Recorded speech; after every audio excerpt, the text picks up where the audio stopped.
মন আমার কাদরে পানামার কাদরে যেতে সোনার মদিনা। মন আমার কাদরে পানামার কাদরে যেতে সোনার মদিনা। যেই মদিনা ধন্য হলো, যেই মদিনা ধন্য হলো প্রিয় নবীজির কদমে। জোরে বলেন না মারহাবা। আমার ভাইরা, আমার বন্ধুগণ, গভীর মনোযোগ দিয়ে শোনার চেষ্টা করবেন। আমি আলোচনা করতেছিলাম মা ফাতেমা রাদিয়াল্লাহু তাআলার একটা সুন্দর কাহিনী, ঘটনা আলোচনা করতেছিলাম। গভীর মনোযোগ দিয়ে শোনার চেষ্টা করবেন না বাজান। মা ফাতেমা রাদিয়াল্লাহু তাআলা আনহু তার প্রাণের স্বামী হযরত আলী রাদিয়াল্লাহু তাআলার কাছে একদিন রাতের বেলা বৈশা থেকে গল্প গুজব করতেছে। এমন সময় মা ফাতেমা রাদিয়াল্লাহু তাআলা আনহু তার প্রাণের স্বামীকে বলতেছে, ও আমার প্রাণের স্বামী, ও আমার প্রাণের স্বামী, আমি যদি এক্ষুনি মৃত্যুবরণ করি, আপনি হয়তো অনেক লোককে ডাকাডাকি করবেন, অনেক ম্যানেজমেন্ট করবেন, আপনি হয়তো অনেক জায়গায় খবরটা পাঠিয়ে দেবেন নবীজির সুকাছের কন্যা, নবীজির কাছের কন্যা ইন্তেকাল করিয়াছে। এইভাবে আপনি বিভিন্ন জায়গায় প্রচার চালিয়ে যাবেন, আপনি বিভিন্ন জায়গায় প্রচার চালিয়ে যাবেন।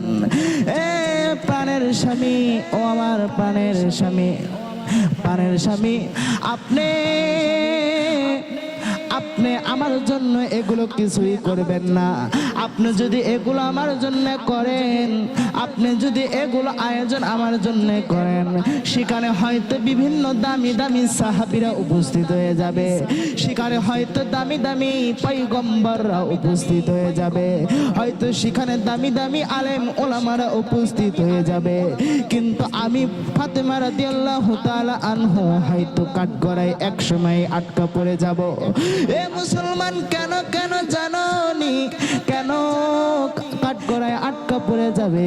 কেননা তখন মা ফাতেমা নিজের মুখে বলতেছে, আমার প্রাণের স্বামী, যখনই ওখানে আলেম ওলামা, যখনই ওখানে আরো সাহাবায়ে কেরাম আসবে, দূর দূরান্ত থেকে লোকজন চলে আসবে, সেখানে এসে আন্দাজ করে নিবে আমি মা ফাতেমা কত বড় ছিলাম, অঙ্গে কত বড় ছিলাম, আমার শরীরের বডিটা কেমন ছিল, এটা আন্দাজ করে নেবে। এটা আন্দাজ করে নিয়ে ইতিহাসের পাতায় হয়তো লেখা থাকে যাবে। এজন্য আমি মা ফাতেমা রাদিয়াল্লাহু তাআলা আনহু আপনার প্রাণের স্বামী, আপনার কাছে আমি দুটি হাত জোর করে বলি, ও আমার প্রাণের স্বামী, আপনি কখনো এই ম্যানেজমেন্ট আয়োজনটা করবেন না। আমি যদি রাতের বেলা মৃত্যুবরণ করি, আমি যদি রাতের বেলা মৃত্যুবরণ করি, আমাকে সাথে সাথে দাফন করায় দেবেন, কোনো মাইকিং করার দরকার নাই, আমাকে রাতের বেলায় রাতারাতি দাফন করায় দেবেন। এরকম একটা ওসিয়ত মা ফাতেমা রাদিয়াল্লাহু তাআলা আনহু করে গেল। তার কিছুদিন পরেই মা ফাতেমা রাদিয়াল্লাহু তাআলা ইন্তেকাল করে গেল। ইন্তেকাল করার পর হযরত আলী রাদিয়াল্লাহু তাআলা আনহু তার সুস্ত্রী মা ফাতেমার জন্য কথাগুলো দৃষ্টিভাবে কথাগুলো অক্ষরে অক্ষরে পালন করার চেষ্টা করলো। রাতারাতি কবরটা খনন করায় দিলাম, রাতারাতি তার গোসলের ব্যবস্থা করায় দিলাম। রাতারাতি কবরটা খনন করার পর উপস্থিত যেগুলো লোক ছিল তাদেরকে নিয়ে আসে গেল জানাজার করিয়া কবরের দিকে উদ্দেশ্য করে রওনা দিল। কবরের দিকে উদ্দেশ্য করে রওনা দেওয়ার পর আমার মুসলমান গভীর মনোযোগ দিয়ে শোনায় না, এই আলোচনা এটাই হয়ে যেতে পারে তোমাদের জীবনের শেষ আলোচনা রে মুসলমান। মুসলমান রে, মা ফাতেমার দিকে তাকাইয়া দেখো, সে তো কত বড় নবীর মেয়ে, শ্রেষ্ঠ নবীর মেয়ে ছিল। তিনি তো দুনিয়াতেই সে জান্নাতের সার্টিফিকেট পেয়ে গিয়েছে। তার কথা দুনিয়াতেও আখিরাতেও সব জায়গায় তার কথা চলে।